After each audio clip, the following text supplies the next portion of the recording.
स्वागत है आप सभी का ऑनलाइन स्टडी जोन में। आज हम इस वीडियो में बात करेंगे भक्ति आंदोलन से जुड़े महत्वपूर्ण एमसीक्यू। ठीक है, एमसीक्यू देखने वाले हैं क्योंकि मैंने आप लोगों को कल थ्योरी प्रोवाइड कराया था। थ्योरी हमने अच्छे तरीके से देखा है, सब कुछ मैंने डिटेल्स में बताया था और ये भी मैंने बोला था कि अगर आप हमारे नोट्स वाले फॉर्मेट को नहीं देखे हो तो ज़रूर चेकआउट कर लीजिएगा। और रही बात नोट्स की, तो वो हमारे एप्लीकेशन पर आपको सारी चीज़ें प्रोवाइड कराई गई हैं, आप वहाँ से नोट्स डाउनलोड कर सकते हो। ठीक है, आपके आने वाले सभी एग्ज़ाम के लिए बहुत ज़्यादा इंपॉर्टेंट है। आज हम 45 एमसीक्यू बात करने वाले हैं, तो चलिए फिर फटाफट स्टार्ट करते हैं, एक-एक करके सारे प्रश्नों को देखते हैं। सबसे पहला प्रश्न ये रहा है कि भक्ति आंदोलन का सूत्रपात दक्षिण भारत में किस शताब्दी के दौरान हुआ था? तो हमने बुक में आपको बताया था कि 8वीं शताब्दी से स्टार्ट हुआ, यानी हम यहाँ पे कह सकते हैं कि लगभग 7वीं शताब्दी से स्टार्ट सूत्रपात हो जाता है। तो करेक्ट आंसर यहाँ पे ऑप्शन सी बिल्कुल सही होगा। सेकंड प्रश्न है कि अलवार संत के बारे में निम्न में से कौन सा कथन सही है?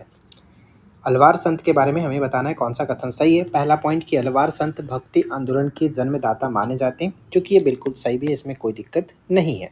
सेकंड कह रहा है कि अ, विष्णु या फिर नयनार की उपासना करने वाले भक्त जो हैं वो अलवार कहलाते थे। तो हमने एक छोटा सा ट्रिक देखा था, अविनाश करके मैंने आपको बताया था कि ये आप याद रखोगे तो इसमें कन्फ्यूजन नहीं होगा। अलवार जो थे वो विष्णु के उपासक थे और नयनार जो थे वो शैव यानी शिव के उपासक थे। तो ये आप याद रखेंगे, कन्फ्यूजन नहीं होगा। तो यहाँ पे दोनों पॉइंट तो बिल्कुल करेक्ट है। तीसरा है कि इनकी संख्या 63 थी। क्या अलवार की संख्या 63 थी? जी नहीं, इनकी संख्या, अलवारों की संख्या 12 थी, नयनार की संख्या 63 था। तो हम यहाँ पे कहेंगे कि 1 और 2 करेक्ट है, इसलिए ऑप्शन हम ए को टिक करेंगे। ठीक है, ऑप्शन ए हमारा बिल्कुल सही आंसर बनेगा। राइट, चलिए इसके बाद हम आते हैं क्वेश्चन नंबर थर्ड पे। थर्ड प्रश्न कह रहा है कि अलवार शब्द का अर्थ है, बताइए कि क्या होता है? अलवार शब्द का अर्थ होता है ज्ञानी व्यक्ति। ठीक है, ज्ञानी व्यक्ति, ऑप्शन ए बिल्कुल सही आंसर है। निम्नलिखित में से किसे तमिल व्यास कहा जाता है? तमिल व्यास के नाम से किसे जाना जाता है? तो राइट आंसर ऑप्शन बी, नंबी अदार नंबी जो है इनको माना जाता है, तमिल व्यास के रूप में जाना जाता है, ऑप्शन बी। हिंदू धर्म का इक्विनॉस किसे कहते हैं? बताइए कि हिंदू धर्म का इक्विनॉस जो है वो किसे कहा जाता है? शंकराचार्य जो है इनको माना जाता है, ऑप्शन डी।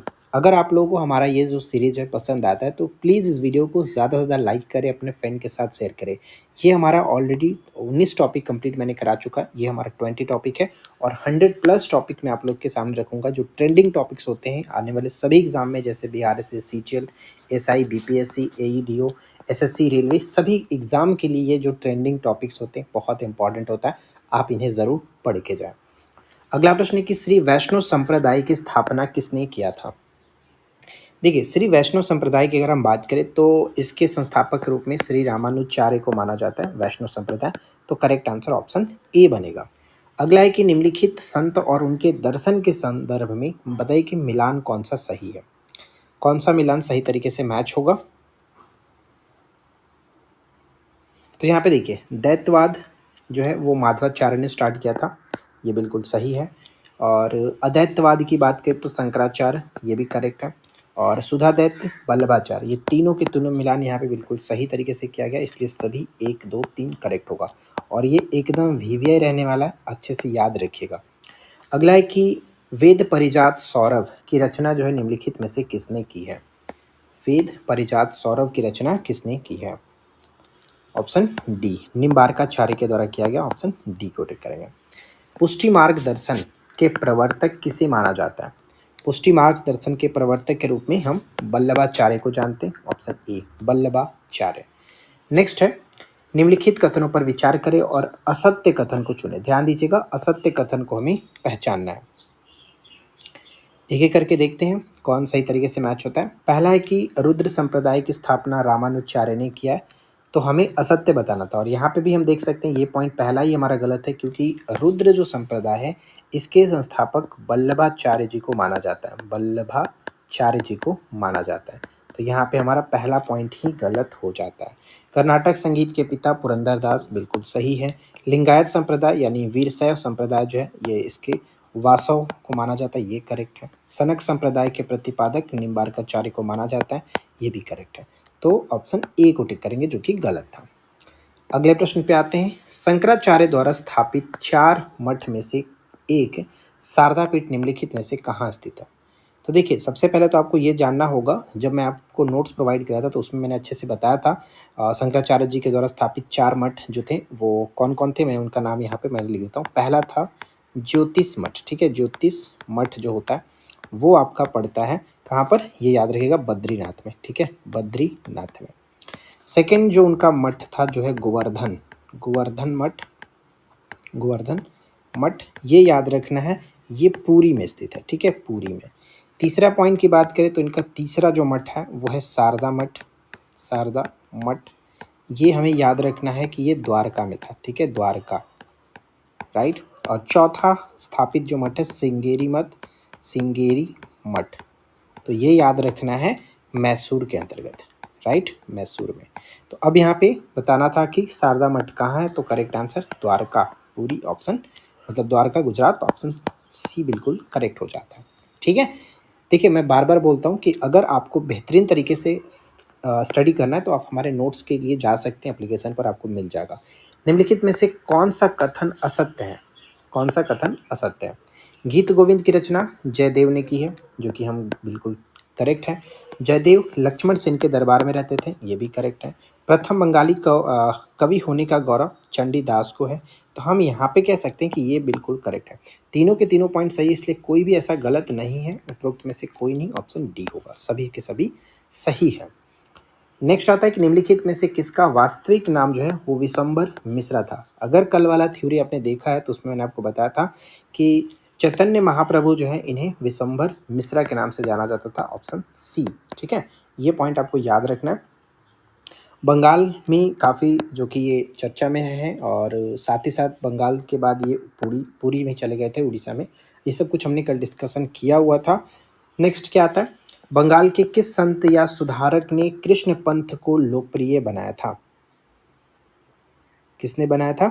तो है चैतन्य, ठीक है? चैतन्य, क्योंकि आ, हरे कृष्णा हरे राम हरे कृष्णा जो ये भजन है, इसको मतलब आपने देखा होता कि संकीर्तन जो प्रथा है उसको स्टार्ट किया था इन्होंने ही। तो ये हरे राम हरे कृष्णा का जो ये भजन है, इसको चैतन्य महाप्रभु ने ही काफ़ी ज़्यादा फेमस बनाया है, ठीक है? और इन्हें जैसे कि बंगाल का कृष्ण के रूप में इनके जाना जाता है।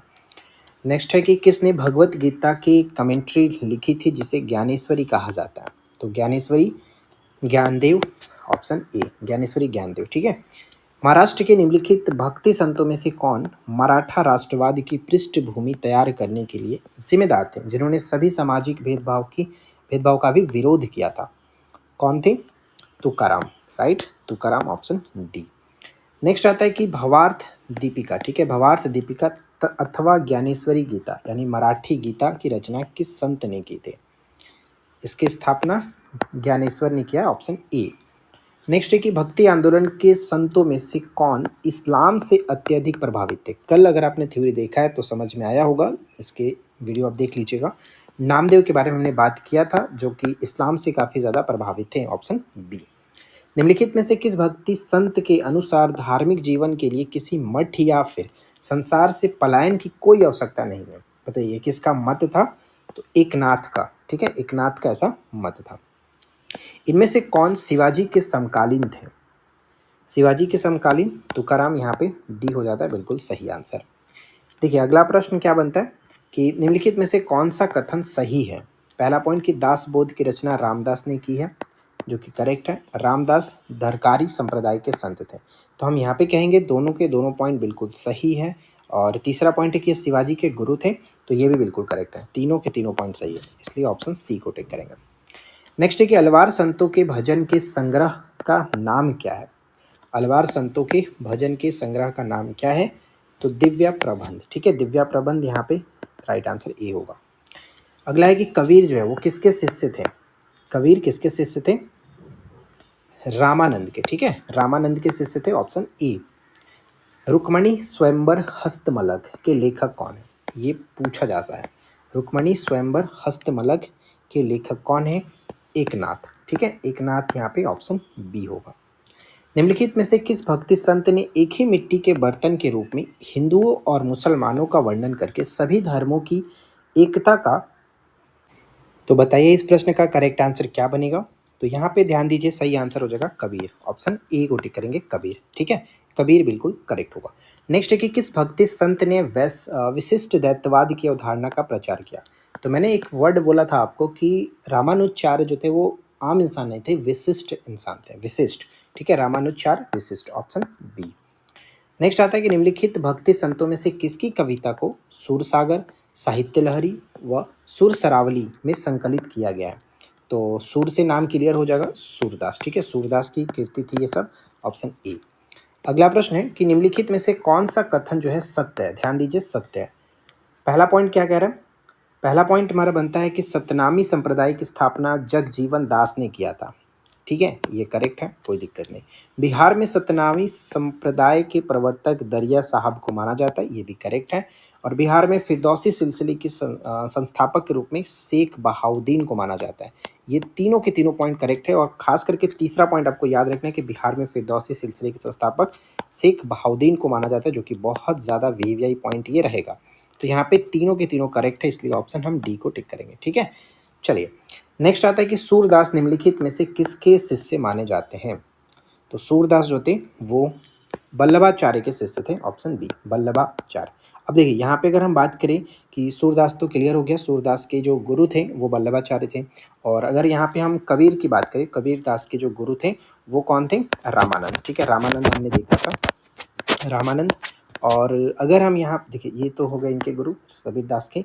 और एक चीज़ और याद रखिएगा, जैसे कि मीराबाई से पूछा जाता है कि मीराबाई के गुरु कौन थे, ये बताइए। तो मीराबाई के गुरु का नाम था रैदास, रैदास या फिर रविदास, इस तरह से जो भी मिले ये याद रखिएगा।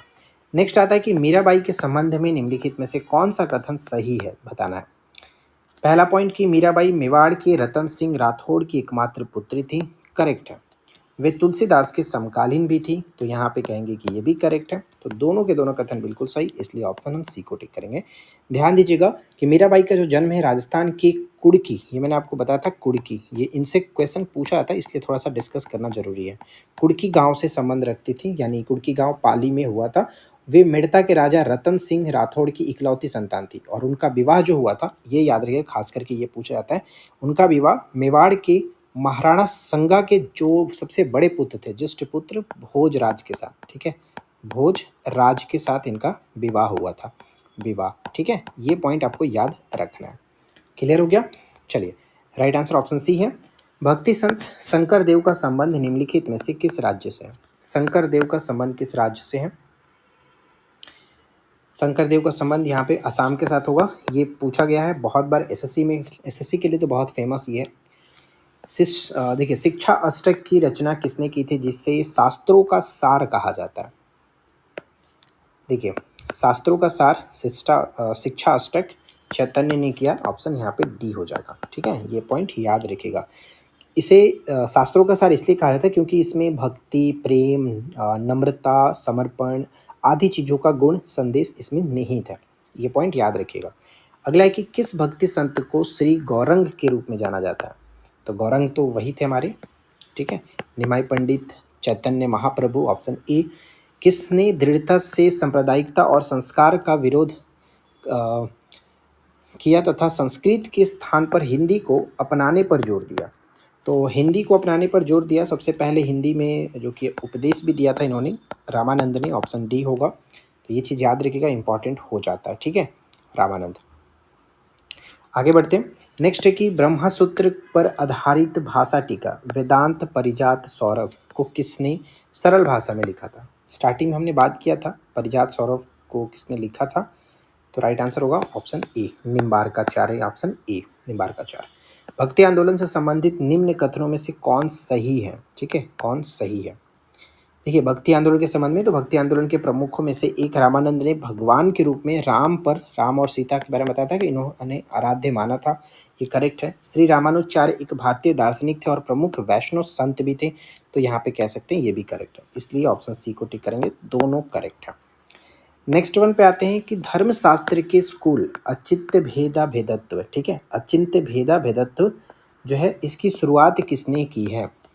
इसकी शुरुआत चैतन्य महाप्रभु ने किया था, ऑप्शन ए। निम्नलिखित भक्ति संतों में से किसने विनय पत्रिका और कवितावली की रचना की है?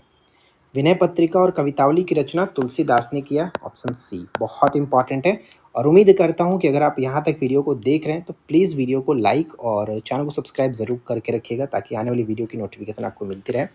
रुद्र संप्रदाय द्वारा बताइए किसके द्वारा स्थापित किया गया था?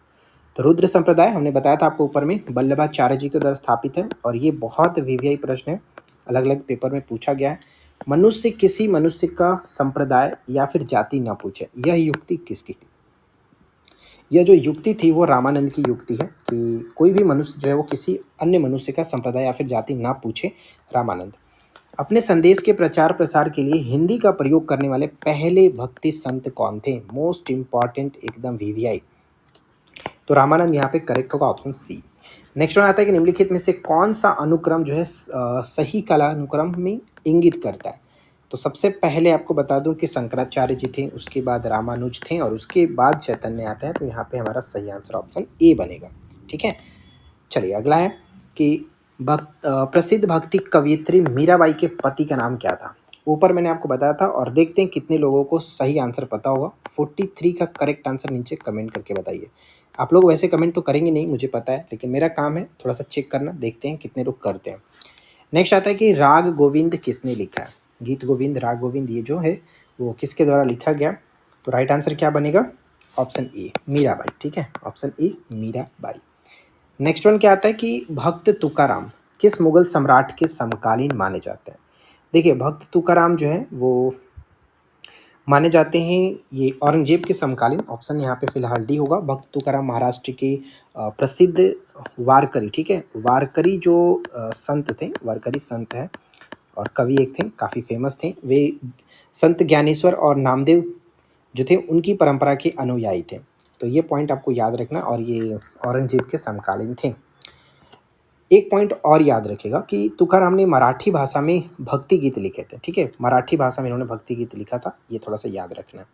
कुल मिलाकर आज हमने 45 इंपॉर्टेंट एमसीक्यू भक्ति आंदोलन से देखा और उम्मीद करता हूँ कि ये छोटा सा वीडियो आप लोगों के लिए हेल्पफुल रहा होगा। वीडियो अगर आपको पसंद आया हो तो प्लीज़ इस वीडियो को ज़्यादा ज़्यादा लाइक करिए, अपने फ्रेंड के साथ शेयर करिए और इसी तरह की और भी वीडियो के लिए हमारे चैनल पे प्लेलिस्ट चेक कर सकते हो, आपको मिल जाएगा। और किसी तरह का स्टडी नोट्स चाहिए आपको किसी भी सब्जेक्ट का, तो वो हमारे एप्लीकेशन पर आपको मिल जाएगा। तो एप्लीकेशन का लिंक भी नीचे दिया गया है, आप वहाँ से देख सकते हो।